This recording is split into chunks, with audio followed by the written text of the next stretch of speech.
So I'm joined today with Dr. Robbins, and we are going to demonstrate how two people would close a surgical wound. So in this scenario, you either have the surgeon or the PA or the scrub tech, but you have two sets of hands, and therefore one person is going to be holding the forceps, everting those skin edges, telling you basically where to place the staple, and the other person is going to be stapling the wound shut.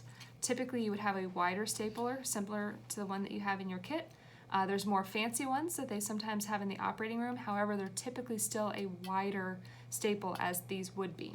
So Dr. Robbins is going to evert the wound edges here, and we're going to start on this proximal end, and then basically she's telling me where I need to place my staples.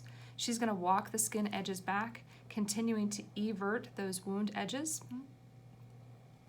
and place another staple.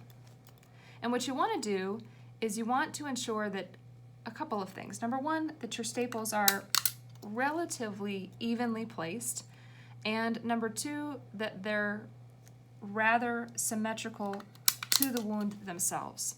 So case in point, this one's a little bit off. If you wanted to change that, you certainly could go back and with your staple remover, remove that staple and re-approximate that tissue.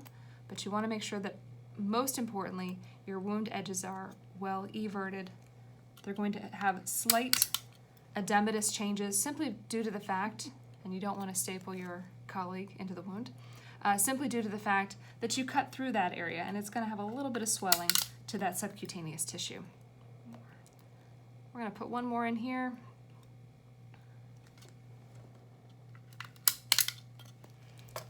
And a well approximated wound.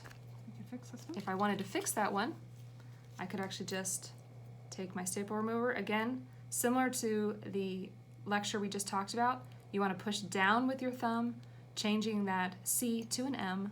Even though this patient is sedated, still no reason to cause excess damage to the tissue itself. Again, line that up, place that back in place. Beautiful. You don't want to overstaple. More staples simply means that you might actually cause a little bit of damage to the underlying tissue. You certainly want to make sure that this is going to heal well. And again, if this is a surgical wound, we have fascial layers, we may have other subcuticular layers. This is truly just for your skin closure.